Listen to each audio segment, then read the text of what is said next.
انسان کو جو مشکلات آتی ہیں نا، اگر کسی شخص کو پتہ چلتا ہے نا کہ یہ سامنے والا پل میں نے گزرنا ہے تو اس پار میری اپنی جائیداد شروع ہو جائے گی، تو وہ پل گزرنا اس کے لیے مشکل نہیں رہتا۔ اگر کسی کو پتہ چل جائے کہ بس یہ 2 سڑکیں ہیں میں نے عبور کرنی ہے، پھر میرے لیے سفر آسان ہو جائے گا، تو وہ جھٹ پٹ گزر جاتا ہے، نہ دھوپ دیکھتا ہے، نہ تھکاوٹ دیکھتا ہے، نہ رش دیکھتا ہے، نہ گاڑیوں کی ریل پیل دیکھتا ہے، گزر جاتا ہے۔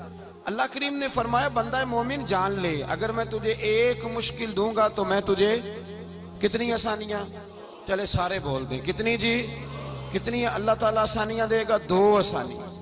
ہم لوگ اچھا جب ہمارا ذہن بن جاتا ہے نا کمزوری کا، ہمارا جب مزاج بن جاتا ہے مایوسی کا، پھر معاملہ ذرا ہمارے لیے گمبھیر ہو جاتا ہے۔ اگر ہم یہ ذہن بنائے نا کہ مشکل میرے اللہ کی طرف سے آئی ہے تو وہ مجھے آسانی بھی ضرور عطا کرے گا، تو پھر اللہ ضرور ہی آسانیاں عطا فرماتا ہے۔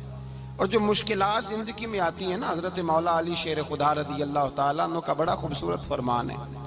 حضرت علی فرماتے ہیں جب تجھے مشکل آتی ہے تو وہ تجھے رب کا پتہ بتانے آتی ہے، وہ تجھے اللہ کا پتہ بتاتی ہے۔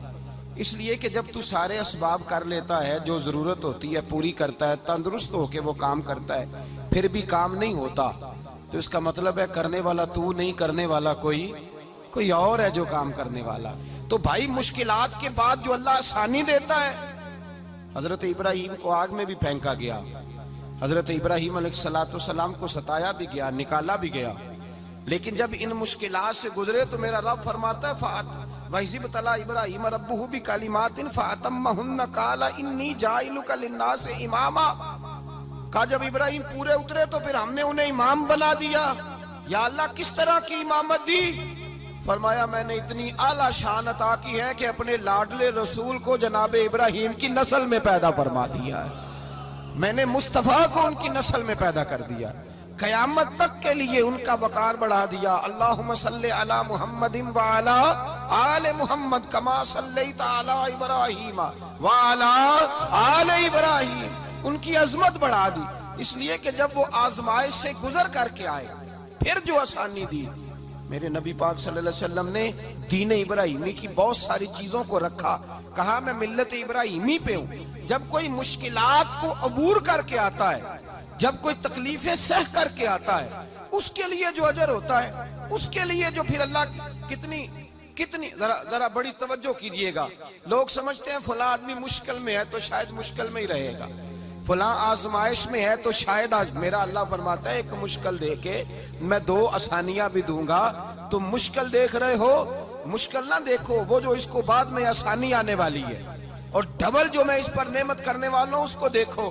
حضرت یوسف کو بھائیوں نے کنویں میں ڈال دیا تھا، اور جب کنویں سے نکلے تو مصر کے بازاروں میں بکے، اور پھر زلیخا نے الزام لگایا تو حالات بگڑ گئے، حضرت یوسف کو جیل جانا پڑا۔ کتنی کٹھن زندگی تھی، لیکن میرے مالک کو کچھ اور ہی منظور تھا۔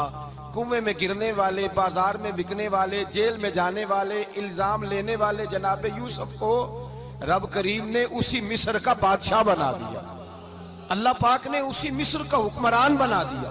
یاری تیری سونا پر ازمیشاں تیریاں اگ، اے سونا پرکھیا جاوند آئی پہلو نال اگاں دے لگ، اس کے لیے تھوڑا سا جتن کرنا پڑتا، تھوڑے کٹھن حالات سے گزرنا پڑتا، تھوڑی آزمائشوں کا روپ دیکھنا پڑتا۔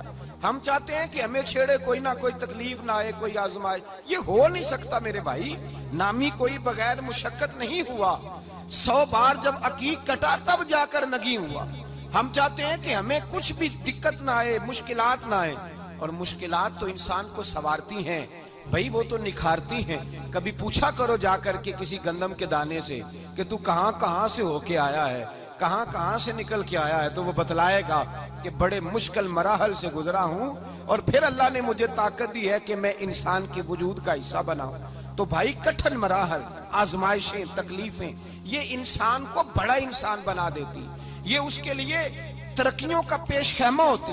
ہمارے جوان پریشان ہو جاتے ہیں، عورتیں خاص کر کے اس بات پہ توجہ کریں، وہ بڑی جلدی غم لے جاتی ہیں، وہ کہتی ہیں جانے میرا کچھ ہوگا ہی نہیں، جانے میرا کچھ ہو ہی نہیں سکتا۔ میرے بھائی درجنوں اور بیسیوں لوگ ایسے ہیں جن کی اولادیں نہیں تھی، لیکن نام ان کا ان سے بھی زیادہ ہے جو بڑے بڑے صاحب اولاد۔ حضرت خواجہ معین الدین اجمیری کو جانتے ہیں آپ لوگ؟ نہیں، جو جانتے ہیں وہ بولیں۔ جانتے ہیں جی؟